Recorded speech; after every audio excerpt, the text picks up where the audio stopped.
Welcome, everybody. I am Magda Tedder. I'm the Schwidler Chair in Judaic Studies at Fordham, and the co-director of the Center for Jewish Studies here.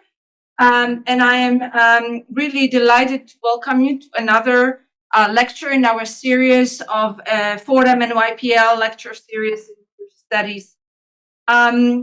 This is a joint program of Fordham's Center for Jewish Studies and the New York Public Library, especially the Roth Jewish Division. And it was founded in 2017. We brought our first fellows in 2018. And its goal is to bring scholars and writers from outside the New York City metropolitan area to Fordham and to the NYPL, the New York Public Library. For the last several years, we hosted over 24 scholars in Jewish studies from around the world, from 4 continents: North America, South America, Europe, and Asia, spanning from countries like Argentina, France, Israel, Poland, and this year we welcome a scholar from Japan, Miyuki Kita, who is with us today. And you will hear her work in a few weeks. Before I introduce our speaker, Rachel Kadish, today, I want to thank the NYPL, and as I said, especially the Roth Jewish Division, for helping and fostering this partnership and making it flourish. I am grateful also to the Advisory Council of the Center for Jewish Studies, and we have with us today Hadassah Weiner, one of the members, and so many of you, as well as several foundations that make this fellowship program possible. Over the years, the fellowship program has been funded by the Pickett Family Foundation. And in the last 2 years, a recent gift from the Knapp Family Foundation allowed us to expand the pilot period program to offer a full year fellowship this year. And this is our second year we are offering that. This year, among the fellows, we've already heard 2, Alexandra Stepan and Lior Jacobi. And today we'll hear Rachel Kadish, but also in a few weeks, next week, actually, we'll hear from Anna Sierka, and in a few weeks from Miyuki Kita and Adam Farkas, both of whom are short-term fellows. I want to thank Shoban Verletza for everything she does for the center for making sure that rooms are properly set up and booked, and also for ordering the delicious food we always have for our events. And I also want to thank Emmanuel Fiano, the co-director for the program and a great partner in running the center. Now, let me introduce, actually, before I introduce Rachel, I would like to invite you to the 2 programs next week, one on each campus.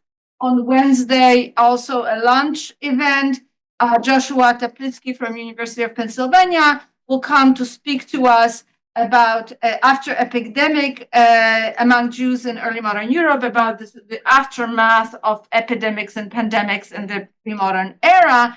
And this talk is in connection with our new exhibit at the Walsh Library, COVID Pandemic, 5 years on, Remembering and Forgetting. So please register for that so we know how much food to order. And then the next day here in this room, right, Shaban, in this room? Yes. Yes, in this room, we will hear from Anna Sierka, the food leader fellow and the NYPL program, who will be speaking on the tangibility of secret mystical view of senses on the sort of sensual aspects of Kabbalah, Jewish mysticism. But I also want to highlight for you the upcoming film series right after Passover, Filming Words, the retrospective of films by renowned director Nurit Aviv, who will be in conversation with a number of intellectuals and scholars. And I hope you'll join us. We have a free tickets for our community from our centers. So please register. Otherwise, they will go on sale on April 17th. So please register up until April 15th. And please do come if you register, because otherwise there will be empty seats. So the schedule, the QR code sends you to the webpage. And those of you online, I will send you a link to this. So now let me introduce our speaker. We're really honored to have with us actually our first writer, not a scholar in a formal sense, but a writer with us, award-winning author Rachel Kadish. Her first novel, Tolstoy Lied, a love story, won the John Gardner Fiction Prize in 2007.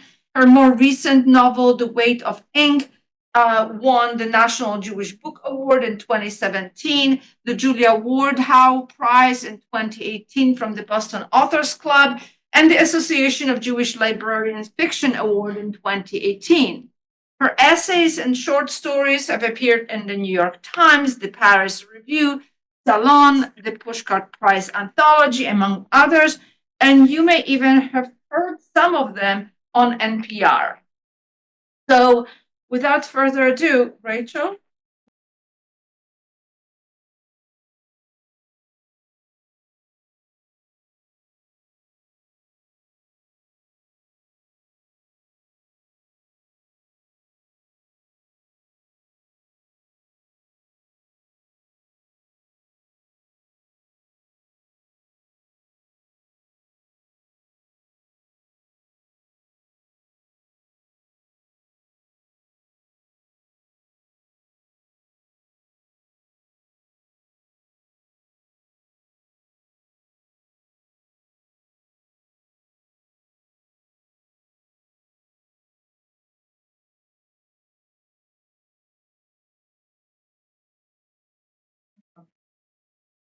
And I am so grateful to the Fordham Jewish Studies program, to the New York Public Library, to the Dorot Collection. I'm in the middle of what has already been an extraordinary semester, and I hope I can do justice to the remarkable opportunity in the remaining weeks here. I'm so grateful. There's so much that I want to do. I know the weeks are going to run out before I've done all of it, but I have two aims for this time we have together. One is I'd like to share some thoughts about what fiction and in general, historical fiction in particular, can do. And then I'd like to invite you into the process of researching historical fiction, and along the way share some of my own sense of discovery and delight at what I'm finding in these collections that they have at the New York Public Library. And then the rest of the time is for discussion and Q&A. So I'll just start with a confession. I always loved history in high school and college, but I always got bogged down in readings. I could not read as quickly as I needed to. At every line, what I wanted to know was, wait, what was it like to be alive then? Sometimes in my history classes, we got to read the human narratives, the diaries, the letters, but sometimes history was presented as a list of facts. And of course, the facts are important, but I personally was always hungry for something else. Because to me, history as a list could feel a bit distant and really too safe. And if I look at the past that way from a distance, it can feel like I'm looking at a diorama, like a vista of faraway lives, a timeline, a revolution, a mass movement. It's arranged in a tidy chronology. And of course, that's essential. We need those unvarnished facts.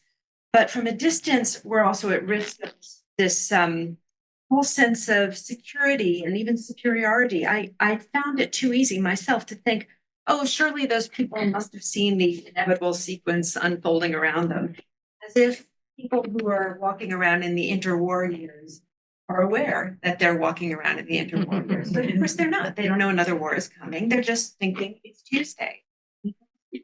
That's how we live. So I would have to remind myself, all those people back then were just as smart and soulful and quirky and weird as we are, and they were swimming in history with no idea what's coming next. Or wait, we're all swimming in history. We're swimming in, oh wait. See over the next wave.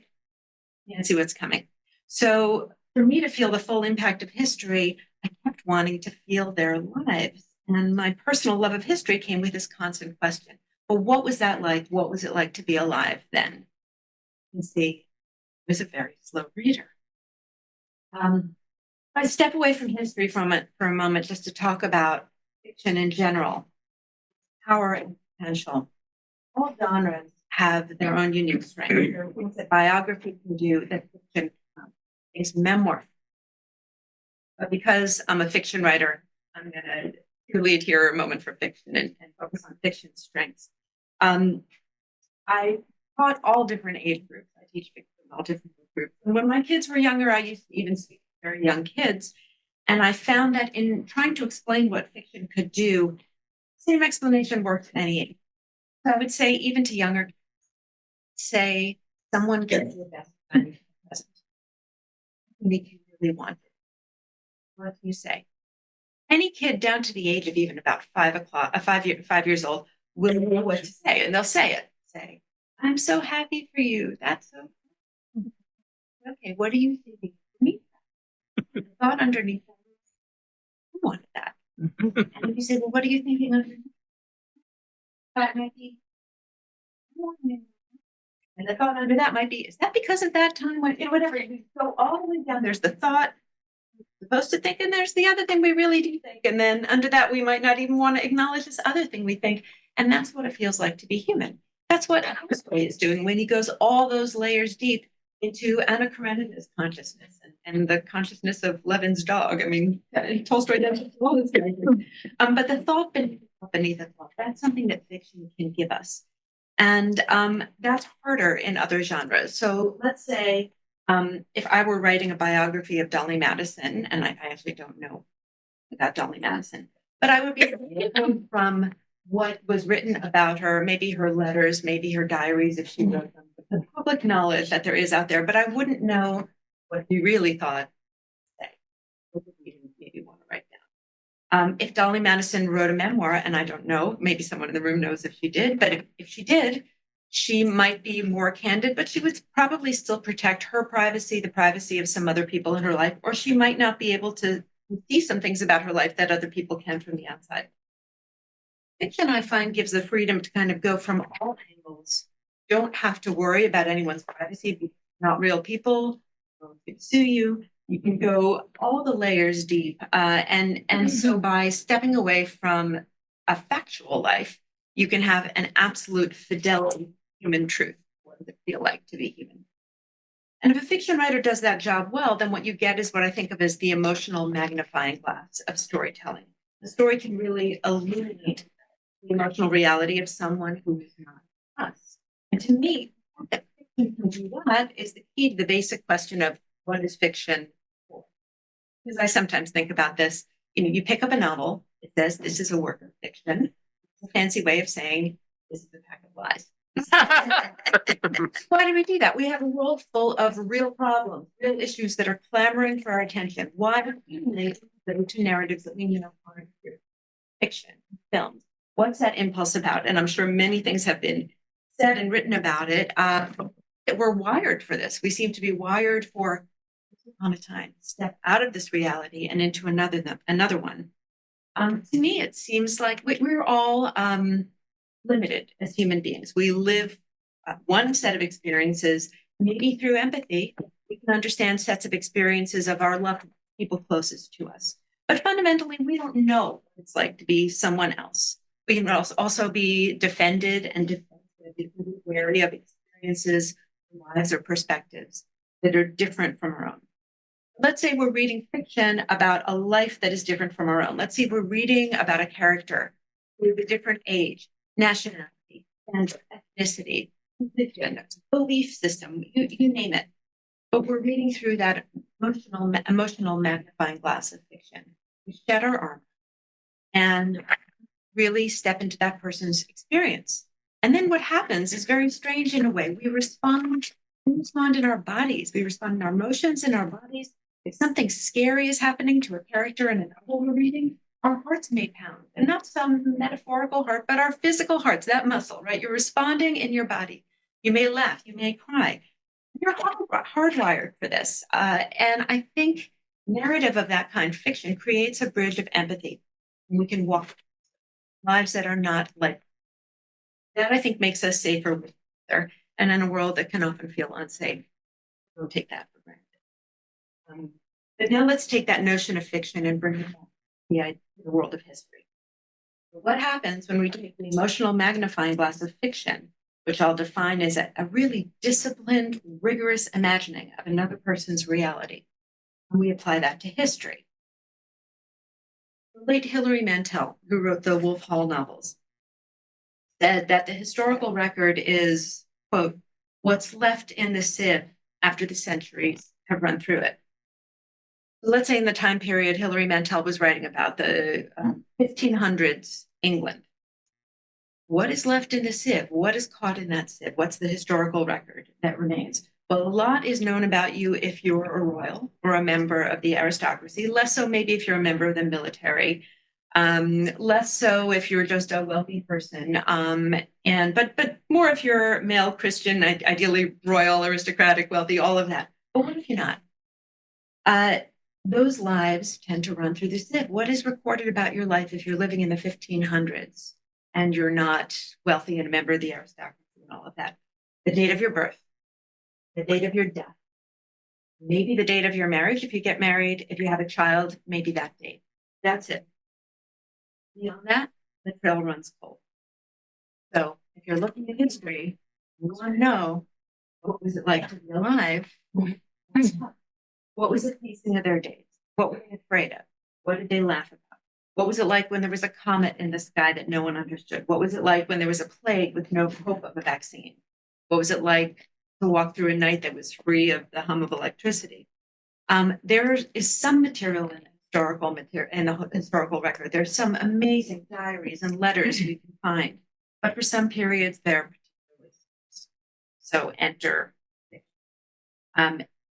I like the idea that a bridge of empathy can span these distances, not only between lives, but between time periods, so that we can laugh and cry and respond to people who would have lived and died before we. And so that we can begin to ask ourselves, what do we need to learn from how they lived then? And how does that affect how we want to live now? So historical fiction, I think, done well, can restore us to some of what's run through history's sieve. I do want to pause on that notion of doing it well, because sometimes historians are wary of fiction writers, and they have very good reason to be wary of fiction writers. You could make lists of irresponsible distortions of history on the page, on the screen. Some novels and films are just not respectful of history. Some are outright careless.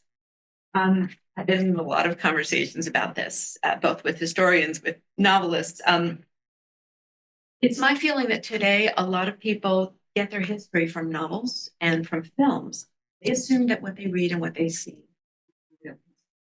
So if you're serving up history that's not the real history, people aren't going to know that. I personally care a lot about historical detail. I work really hard. I'll show you some of that work to try to adhere to historical reality in my fiction and to direct readers, let's say in an afterword, to actual historical resources and to the historians, real experts.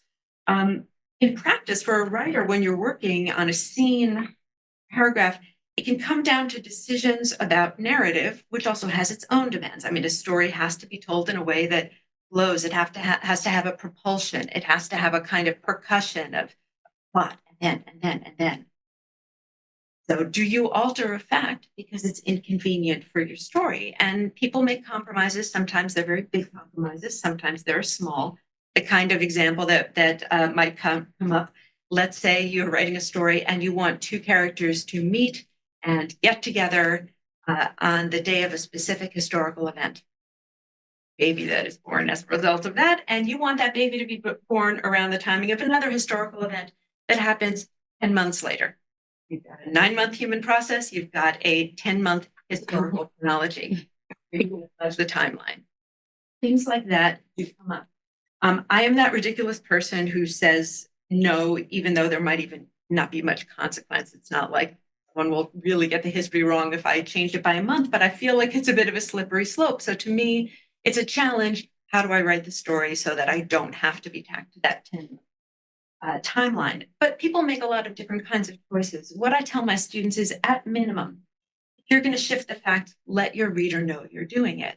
Be straight about what you're doing in a forward and afterward, whatever it is. Always direct people to the real history, real historians, because it's the historian's job not to make things up, and we rely on that. They're the guardians at the gate. Bad things happen. People distort history. But at the same time, I do think that the novelist, using imagination based on research, can take the baton from the historian and run another lab and illuminate lives that otherwise would be lost, in some of the lives that would run through the sieve. And I realized I just smashed together about 6 different metaphors there. So forgive me, please, for mixing metaphors. But I've been teaching some workshops here this semester. The last one's actually tomorrow. So some people in the room or in the Zoom may have been in the workshop on historical fiction. And in that workshop, we discussed some of the very specific questions that come up when writing historical fiction responsibly.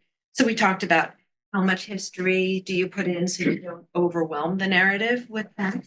We talked about Toni Morrison's approach to this. We talked about how to work with the language of primary sources. We talked about David S. Mitchell's concept of what he called Vygonese, inventing a language.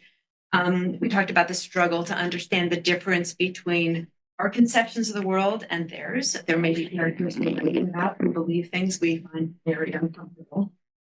How do you educate the reader about the historical background without them feeling like they're in a classroom? And ethics, what if you're writing about real historical people? What if you don't have all the facts because they're not available? Where can you make up things up? Where can't you? Are there some things that should not be turned into fiction? Too soon to turn some things into fiction? So these questions are endless and to me fascinating. And I could spend a full semester on them. Have. But I'd like to change gears now from those general thoughts on historical fiction and share some of the specific process that I'm engaged in.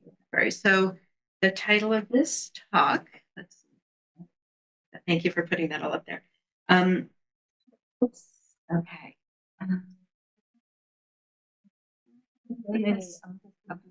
Just popped up. All right. So the title of the talk is Ghosts Between the Lines, Historical Fiction and the Haunted Page. And one type of haunted page is the primary source. There's no better haunted house full of haunted pages than a research library. And so I've been in heaven this semester. Just for context, so it's not confusing what book I'm referring to. I wrote the novel The Weight of Ink that came out in 2017. That focuses on 17th century history of Jewish refugees from the Portuguese Inquisition in Amsterdam and in England. I have a current novel that is with my agent right now that is set in contemporary-ish Poland, 2010. And that has a lot of 1930s, 1940s history, and as well as history of Soviet era Central Europe. So that book is very history haunted. Else to say about that, but I'm not quite ready to be out talking about it. So what I'm going to focus on is what I'm doing here at the public library, which is I'm doing early research for what's going to be the next novel, which I've tentatively titled The Vessel. It's too early for me to talk about the novelistic aspects of the book, the characters I'm writing or the actual story. I have ideas, I have images, I have some scenes sketched. But all the details of character and language and action emerge from a process that's mostly improvisational. I cannot outline. If people want to talk about that in Q&A, I'm happy to. But what I can talk about is the history that I hope will haunt the pages of the novel. The Vessel will take place against the backdrop of the sea trade in and out of New York City, New York Harbor, on the eve of the Civil War. And it should explore the experience of Jewish characters at a pivotal moment in American history. What drew me to the period? It's a time when the country was under extreme stress. And I was also drawn to the freedom and lack of freedom, these ideas, and how a ship can, fascinatingly to me, contain both freedom and its opposite. For those who are Moby Dick fans, which I am, at the start, I'm just going to quote Herman Melville's Ishmael, who says, whenever I find myself growing grim about the mouth, whenever it is a damp, drizzly November in my soul, whenever I find myself involuntarily pausing before coffin warehouses, and it requires a strong moral principle to prevent me from deliberately stepping into the street and methodically knocking people's hats off, then I account it high time to see as soon as I can. So those lines are a famous and beloved rendition of the idea that going to sea can be an escape from the strictures of the land. But of course, as you know, if you've read beyond that in Moby Dick, going to sea is also stepping into an autocracy under the hand of the captain. And if you happen to be on the Pequod under Captain Ahab, there you go. You don't have much choice in what happens next. So I became interested in that dance of freedom. As I read more, I learned more about how ships in the 19th century, from whalers to merchants to military vessels, were organized according to different priorities and communities on land. Talent could be more easily, more quickly rewarded at sea, regardless of religion, regardless of race. The ships were more often mixed race and mixed ethnicity communities on land. So there was a kind of freedom and upward mobility, for example, for free Black sailors, but that, of course, could be devastatingly upended if those same sailors came to harbor in the slaveholding states. So that was certainly fascinating. And another thing that you find in the history of people traveling on 19th century ships is it was very easy to shift and shed identities, take a new name. I thought, okay, it's a character can try to leave behind an identity, say being Jewish in the old world, to come to New York Harbor and start anew. But what if that identity is discovered? Another thing I had learned in some of my research on the 17th century book was that there's a history of Jews as cartographers, map makers. And if something goes wrong on a ship, if, say, the ship hits shoals that were not on the map, it's very easy to blame the map makers. And I thought that was an interestingly sensitive role to be in on related to navigation. So all these things got me really interested in this dance of freedom and danger for characters on a ship that is moving through different zones of freedom and risk. And that felt like terrain for a novel. Now, most of the work of the novel will have to do with the characters and the language and figuring out who these people are and how they speak and why they keep bugging each other. But I can't do any of that without first getting a grounding. So in researching a historical novel, my first order of business is to immerse in the subject, read everything I can from the time period. I keep notebooks of language, idioms. I pay attention to how people speak in their letters, their correspondence. I try to notice details of fashion, sanitation, architecture, medicine, trying to make a mental map of the time period, trying to gain some fluency. And there's a lot of room for improvisation. I go and I read one document and it makes reference to something else. So I look up that document and that refers to two more. It's a lot of fun, and there's no better place to do that kind of improvisation than the New York Public Library, the Doro Jewish Division, the Matt's room, the Rare Books room. So I'm just going to take a moment, if I may, for a little love letter to the New York Public Library and all these collections. It is the best place to focus. If you have never been to the Rose Reading Room, so alive, all these people around you focusing. So if you're struggling with distraction, if you're checking things online too often, if you're on your email too often, go in there. It's open to the public. You just have to tell them that you're there to work. Acquaint yourself with silence. It's delightful. You can also make an appointment.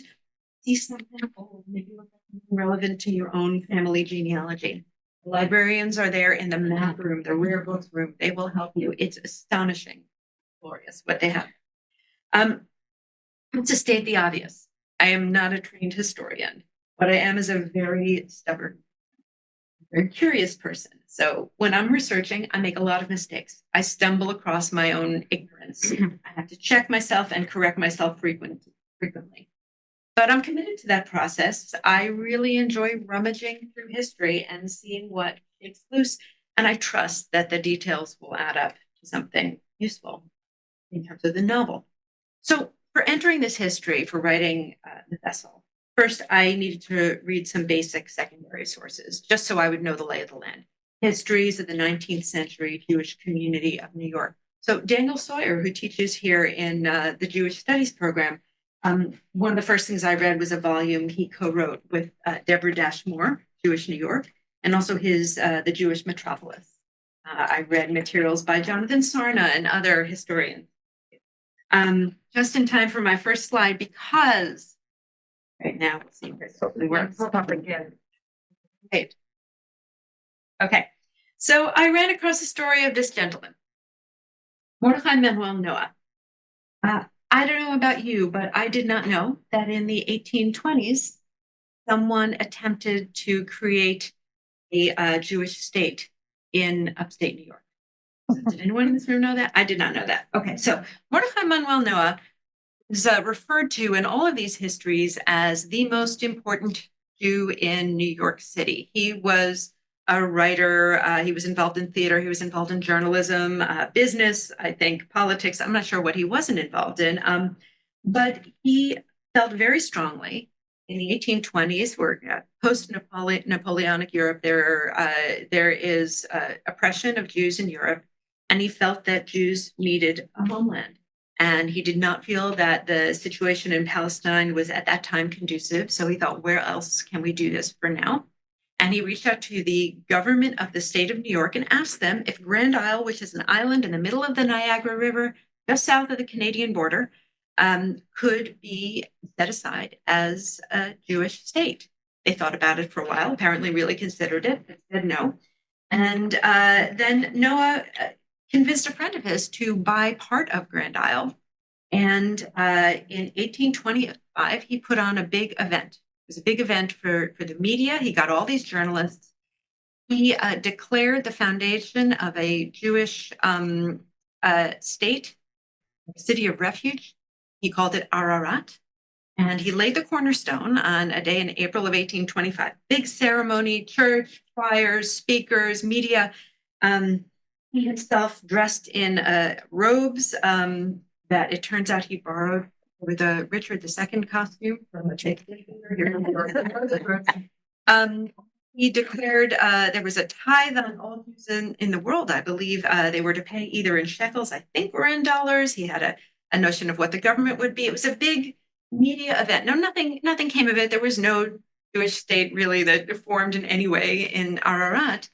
But his aim was really twofold. One was to get the message out in the US. Jews are really good immigrants, and you want them here. They're persecuted in Europe. They will be very grateful and very hardworking with us. And then the other thing was to get media, to get the press in Europe to report on it so that Jews from Europe would know. So I'm not going to write about Mordechai Manuel Noah. He actually lived about 30 years before the time period that I'm writing about.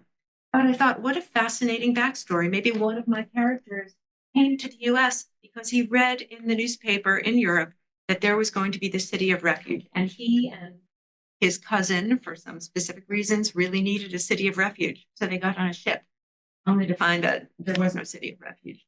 So I thought that, and then what would the impact on that person be? So that's already setting me off thinking about who is this character who came with all these hopes and then was disillusioned.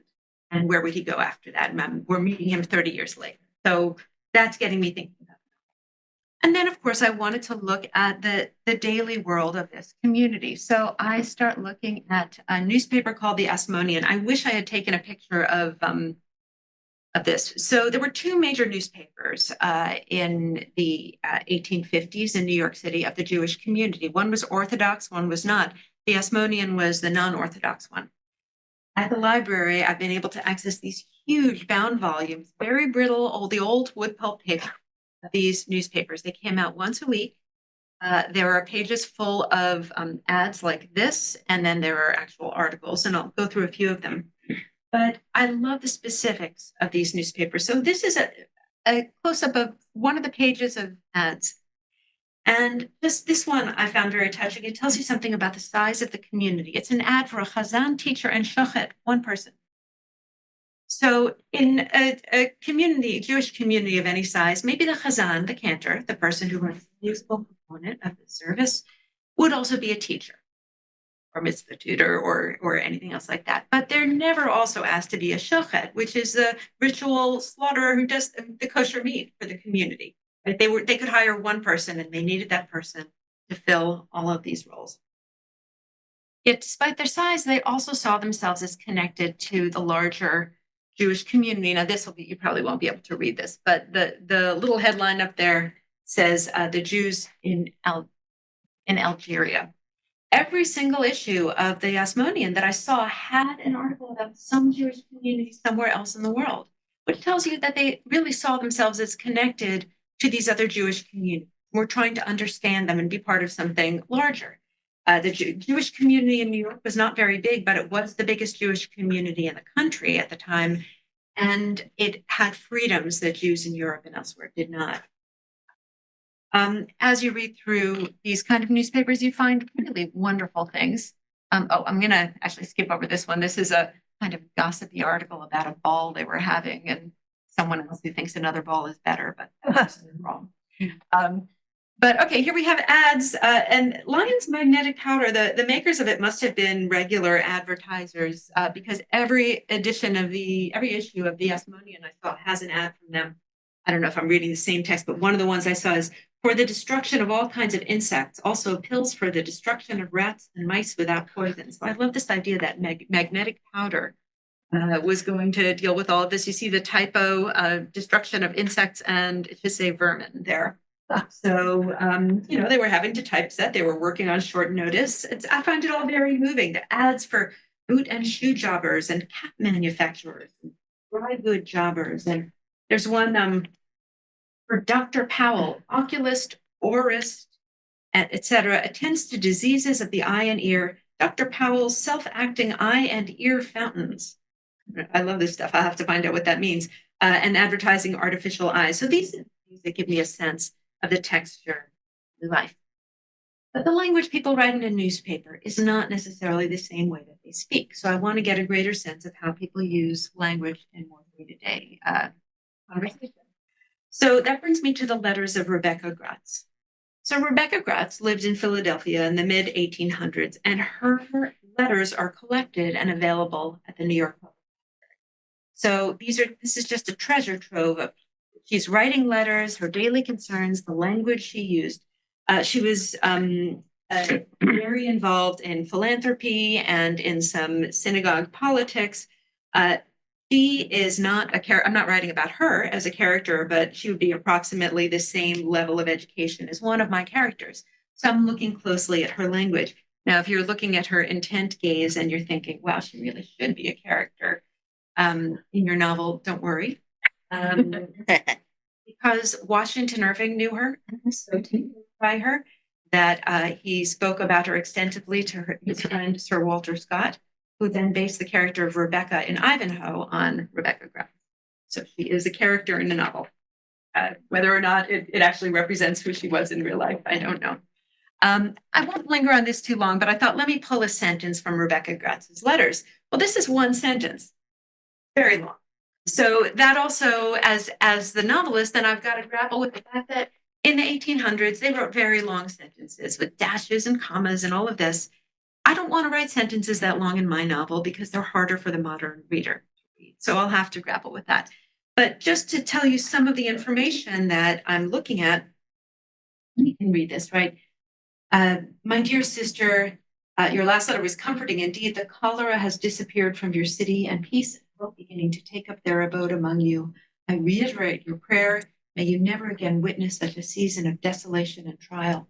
So you get a sense of the fears of the people, the disease that they were dealing with, the religious language. There are many references in this passage to thank God and the will of God. I just, in terms of my little language notes, I'm underlining the fact that show is S-H-E-W. They were all shooing rather than showing. So I'll have to decide whether to use spellings like that. They use certain abbreviations. I think of abbreviations as modern. So if I get though, THO, that sounds modern to me. But here she was doing this in the 1800s. So I should think about that. And then down at the bottom line, our medical theorists say the cholera will take its place among the other diseases which flesh is heir to. So they're quoting Shakespeare. So that just tells me something about the kinds of references people.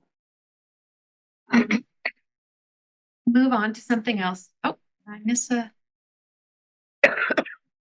slide. Well, anyways, before I consulted this thing, I consulted a tiny thing that would fit in your pocket, a steamboat guide, because I had to figure out something about the ship that my character might be on. Now, I had to think a little bit about the type of ship. I really wanted it to be a sailing ship because of silence and the sounds. And I think very much in terms of the senses. What does that wind sound like in a sail? When a sail kind of cracks and whips in another direction. And to me, that's a kind of silence. And I feel a lot of awe when I think about that. And I was more drawn to that than the sounds of a steamship. This starting to be the age of steam. So I thought, oh boy, am I going to have to make it a steamship? Unfortunately for them in the 1850s, but very conveniently for me, steam engines were not very efficient. So if you were going to take a steam engine from England to New York, you had to reserve 40% of your cargo space for coal to fuel it. And that's not a very economically efficient way to do things. So most of the merchant trade at that time, 1858, was still done by sailboats. I can have my clipper ship. So I looked at the steamboat guide, and I wish I could show you a picture of this thing. I probably just didn't include it in the thing I sent. But there are these maps. I wanted to unfold them in the back because you can see the tracks of where the ships go. But they were so fragile that when I opened them up, suddenly I looked down and my desk looked like someone had just bitten into a croissant, like flakes of that paper. And I got really worried that I was going to damage it. So I put it all away and consulted with the librarian, and I'll take another go at it soon. But then I went to the map and I got to look at this map. And this is, but it's backed on fabric. And they, if I want to even move it a few inches, I call them over and they move it for me. And the librarians are wonderful, the archivists, and the magnifying glass. I got all excited. I thought, okay, I need to know how long it takes to get from Liverpool. I need to know narratively, do I have a 7-day journey? Is it a 17-day journey? I have no idea. So I get all excited to look at this, and then I realize I've made a mistake because this is a map of the journey from New York to Liverpool. But it's not the same as going the other direction because you're going the Gulf Stream. You cannot take a clipper ship back across the Gulf Stream that way. You would have to take it further south. So these routes that I thought were going to work are not going to work. So, okay, I go to a different map. And this is the telegraph chart. And in the maps room, they were so helpful guiding me to this because these maps have to do with the laying of the first transatlantic telegraph cable, which was first attempted in 1858. They laid about 300 miles of it. And then talk about a bad day at work. One engineer made a certain choice that cut the cable. So that sent transatlantic communications back a couple of years. They had to make more cable and start again. So it really happened in 1850. But the maps they make for it show what they call the tracks, the routes of the ships.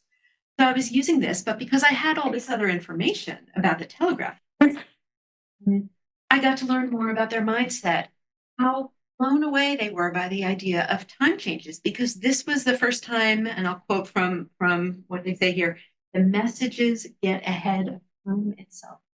You could send a message in the afternoon in Europe and it would arrive in New York when it's still morning. And that was sort of a crazy new idea for them. And then you read sometimes these very touching aspirations. Here's a quote from down in the fine text there.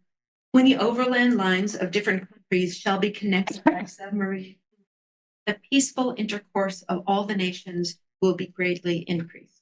One of the gifts and hazards of studying history is seeing how often And in that sense, I think history is not for the faint of heart, but seeing their errors and their inability to anticipate the future definitely makes me aware how easy it is to be wrong, make me question my own opinions more and be less quick to criticize others.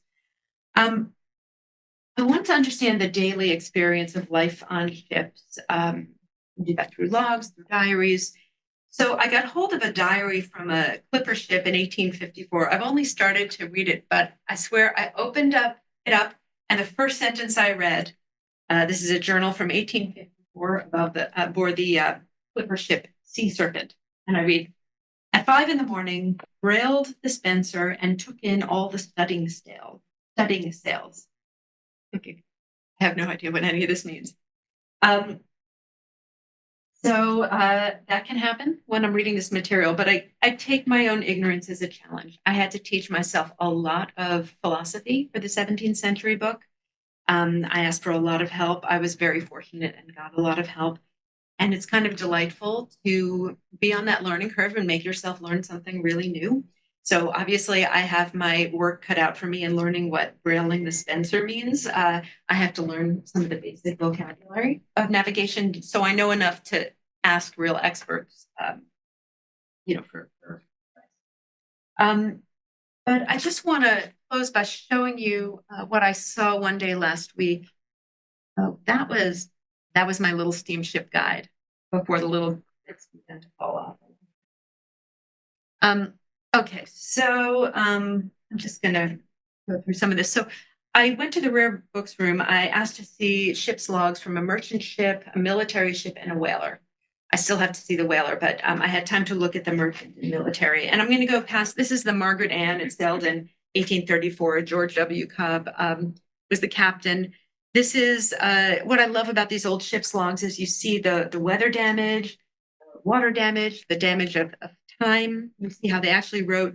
This is not a particularly well-kept log. There are not supposed to be any blank spaces. I'll show you in the next image what they're supposed to look like. On this page, he keeps his coordinates. On some of the other pages, he leaves them blank. But even in this, you can get the humanity where for several pages, his coordinates stay the same and he's fighting a gale and he can't make any headway. He can't get up the coast. And finally he docks and waits out the storm. So I love seeing those things, but I want to close with two images of this and another of a military ship.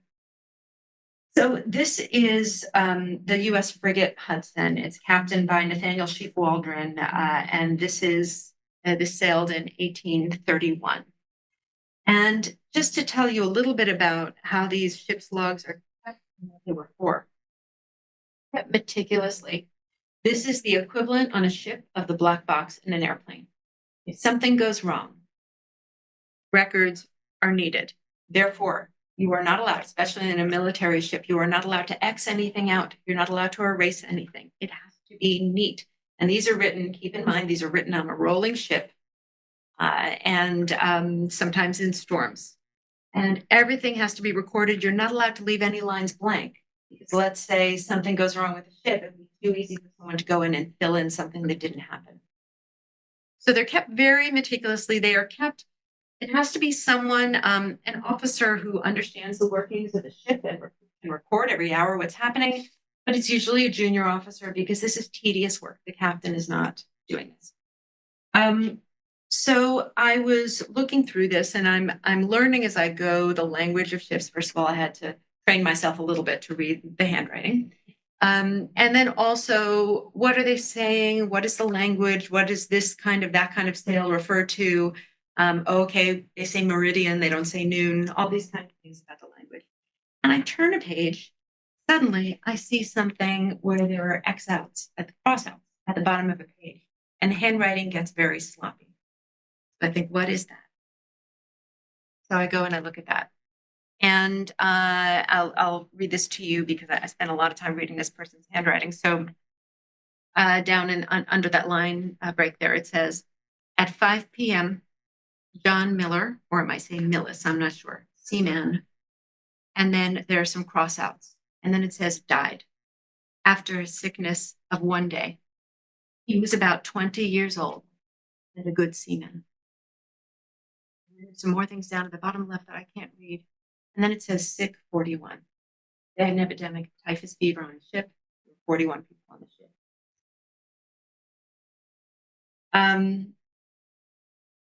So this military ship's log is what's caught in the sieve of history. The rest of their lives were lost. And I looked up, there's a log at the back of the ship's log, there's a list of all the deaths over 8 voyages in the ship. I looked for John Miller or Millis.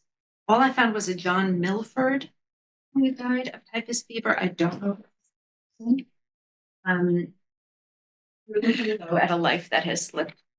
And not only John Miller or Milford or Millis, but the junior naval officer who was so distraught or so grieving, maybe drunk, that he broke the rules, that he X'd things out, he violated his training, and he wrote sloppily at the death of his. So I try to imagine a version of their lives, these lives, back into existence. And that's how I see the work of historical fiction, to try to let those who lived before us haunt us, ideally in a way that helps us see our own world more clearly. So thank you for listening, and I'm happy